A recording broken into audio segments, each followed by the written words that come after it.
أعوذ بالله من الشيطان الرجيم. بسم الله الرحمن الرحيم.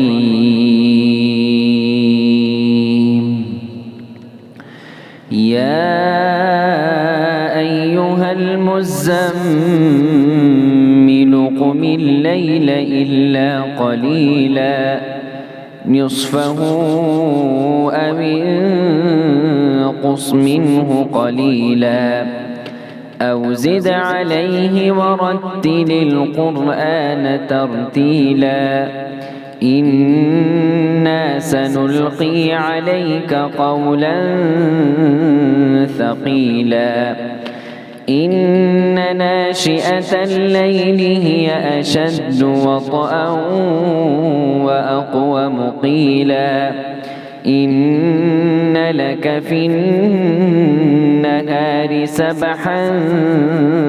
طويلا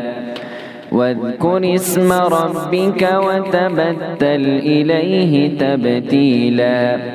رب المشرق والمغرب لا إله إلا هو فاتخذه وكيلا واصبر على ما يقولون واهجرهم هجرا جميلا وذرني والمكذبين أولي النعمة ومهلهم قليلا إن لدينا أنكالا وجحيما وطعاما ذا غصة وعذابا أليما يوم ترجف الأرض والجبال وكانت الجبال كثيبا مهيلا إنا أرسلنا إليكم رسولا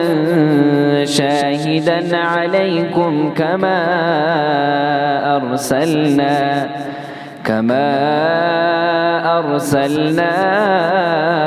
إلى فرعون رسولا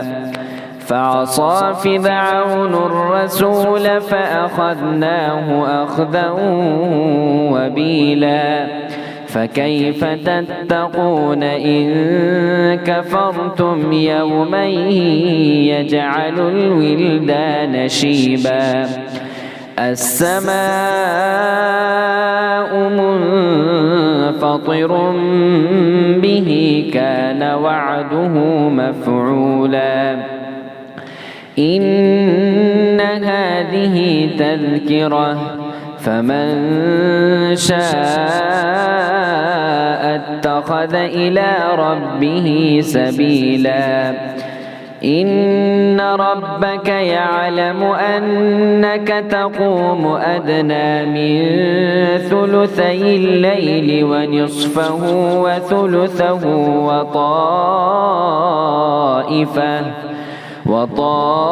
وطائفة من الذين معك والله يقدر الليل والنهار